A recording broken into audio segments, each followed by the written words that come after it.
Kami dari kelompok 4 yang terdiri dari Ani Fitriani, Hamdah Hamidah, Wahyu Adi Pradana, dan Wandia Putri akan menjelaskan tentang bab penggunaan, ejaan, dan penulisan kata dalam karya ilmiah.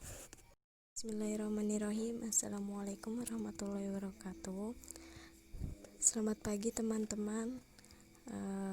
Semoga pagi ini kalian dengan keadaan baik.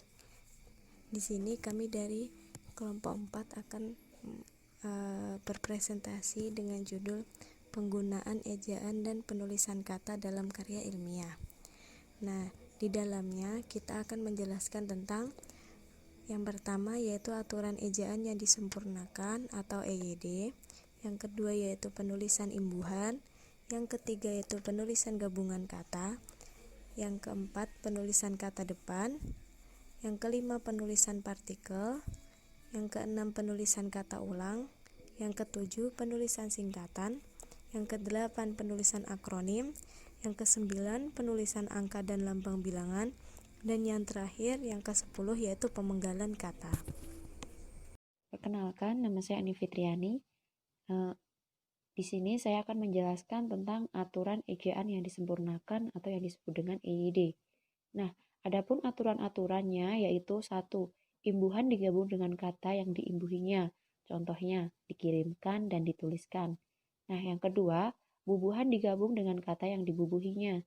Seperti pasca panen, antar kota, dan makroekonomi.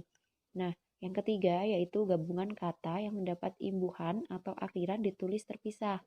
Contohnya yaitu memberitahu, memberitahukan, dan bertanda tangan. Nah, yang selanjutnya, gabungan kata yang mendapat apitan baik awalan ataupun akhiran ditulis sebagai satu kata. Contohnya, memberitahukan, menandatangani, dan bertanggung jawaban. Nah, untuk yang kelima, kata asing, judul buku, judul majalah, dan judul makalah yang ditulis dalam teks digarisbawahi ataupun dicetak miring. Yang keenam, judul artikel diapit oleh tanda kutip atau dicetak tebal dan setiap katanya diawali dengan huruf kapital kecuali kata depan dan kata hubung. Yang ketujuh, bab yang merujuk pada nama bab dalam teks ditulis dengan menggunakan huruf kapital. Yang selanjutnya, nama lembaga yang bukan nama diri ditulis dengan huruf kecil. Untuk nama lembaga yang berupa nama diri setiap katanya diawali dengan huruf kapital. Nah, yang kesembilan yaitu nama diri yang digabung sebagai nama jenis atau ukuran ditulis dengan huruf kecil. Yang selanjutnya untaian kata yang bukan kalimat, baik tanggal surat, alamat surat, judul buku, judul artikel, dan lain sebagainya tidak diakhiri dengan tanda baca. Nah, yang ke-11 kata yaitu, sedangkan, tetapi didahului oleh tanda baca koma. Yang ke-12, bagian kalimat yang diawali oleh kata depan dan terletak di awal kalimat penulisannya ditulis oleh tanda baca koma atau diikuti oleh tanda baca koma. Nah, yang ke-13, bagian kalimat yang diawali dengan kata depan dan berada di tengah kalimat tidak didahului oleh tanda baca koma. Yang ke-14, kata dan pada rangkaian rincian didahului oleh tanda baca koma. Seperti contoh buku, koma pensil, koma, dan penggaris titik. Untuk ke-15, kata perangkai antar kalimat diikuti oleh tanda baca koma. Bismillahirrahmanirrahim. Assalamualaikum warahmatullahi wabarakatuh.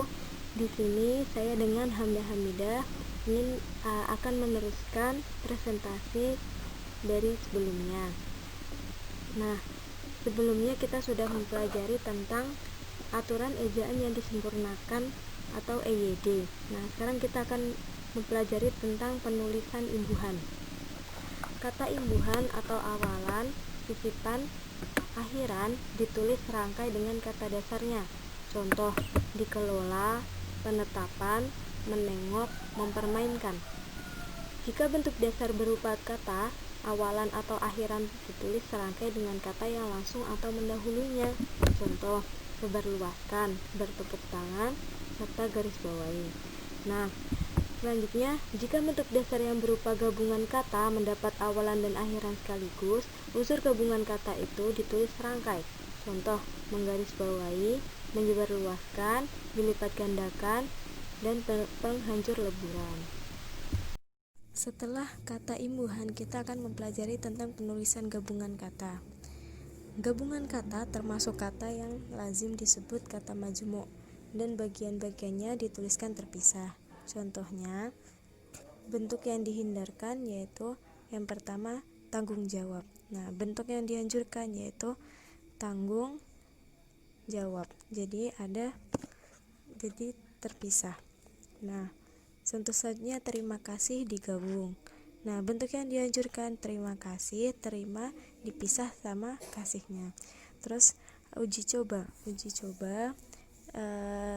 bentuk yang dianjurkan itu dipisah, uji serta coba. Nah, yang terakhir yaitu kerjasama, kerja pisah sama sama. Nah, cara penulisannya yaitu yang pertama, gabungan kata yang sudah dianggap sebagai satu kata ditulis serangkai. Contohnya non teknis, bentuk yang dianjurkan non teknis yaitu dipisah. Nah, kata selanjutnya contohnya perilaku. Di situ bentuk yang dihindarkan perilaku, peri sama laku itu terpisah. Namun bentuk yang dianjurkan yaitu perilaku, yaitu tidak dipisah. Nah, selanjutnya bentuk gabungan kata yaitu jika unsur terikat seperti itu diikuti oleh kata yang huruf awalnya kapital, di antara kedua unsur itu dibubuhkan tanda hubung. Contohnya non-Indonesia. Nah, itu tidak dibubuhi tanda hubung. Ya, yang benar yaitu non dikasih tanda hubung strip Indonesia. Selanjutnya penulisan gabungan kata yaitu unsur maha dan peri sebagai gabungan kata ditulis serangkai dengan unsur berikutnya yang berupa kata dasar. Akan tetapi jika unsur berikutnya kata berimbuhan, penulisan maha dan peri terpisah. Contohnya yaitu maha pengasih, di situ tertulis tidak dipisah. Namun bentuk yang dianjurkan yaitu maha sama pengasih itu terpisah. Bentuk penulisan gabungan kata yang terakhir yaitu unsur maha diikuti esa. Walaupun esa berupa kata dasar, kata itu tetap dituliskan terpisah. Contohnya yaitu Tuhan yang Maha Esa. Selanjutnya, setelah kita mempelajari tentang penulisan gabungan kata, kita akan mempelajari tentang penulisan kata depan. Nah, kata depan di sini, kata depan di, ke, dan dari ditulis terpisah dari kata yang mengikutinya, kecuali di dalam gabungan kata yang sudah lazim dianggap sebagai satu kata, seperti kepada dan daripada. Nah, selanjutnya kita akan membahas tentang perbedaan kata depan di dan awalan di, serta perbedaan kata depan ke dan awalan ke. Nah, sekarang kita akan membahas perbedaan kata depan di dan awalan di. Nah, poin yang pertama, kata depan di selalu diikuti kata benda yang menyatakan arah atau tempat, sedangkan awalan di selalu diikuti kata kerja. Poin yang kedua, kata depan di dapat diganti dengan kata dari. Poin yang ketiga, kata depan di tidak dapat diposisikan dengan awalan me, sedangkan awalan di dapat diposisikan dengan awalan me. Contoh, di kata depan. Di rumah bisa diganti dengan dari rumah. Terus di samping bisa diganti dengan dari samping. Selanjutnya contoh dari di, contoh pada di awalan. Diterjang, nah itu tidak bisa diganti dengan dari. Nah, terus selanjutnya dikeluarkan tidak bisa diganti dengan dari keluarkan. Selanjutnya kita akan membahas tentang perbedaan kata depan ke dan awalan ke. Nah, poin yang pertama, kata depan ke selalu diikuti kata benda yang menyatakan arah atau tempat. Poin yang kedua, awalan ke yang berkombinasi dengan akhiran kan dapat menghasilkan kata kerja perintah. Kata depan ke dapat diganti dengan dari, tetapi awalan ke tidak dapat diganti dengan dari. Contoh, ke kata depan. Dia sedang pergi ke kebun. Terus selanjutnya, kemana saja kamu pergi? Saya ikut. Ke awalan, tolong kemarikan pekerjaanmu, akan saya periksa.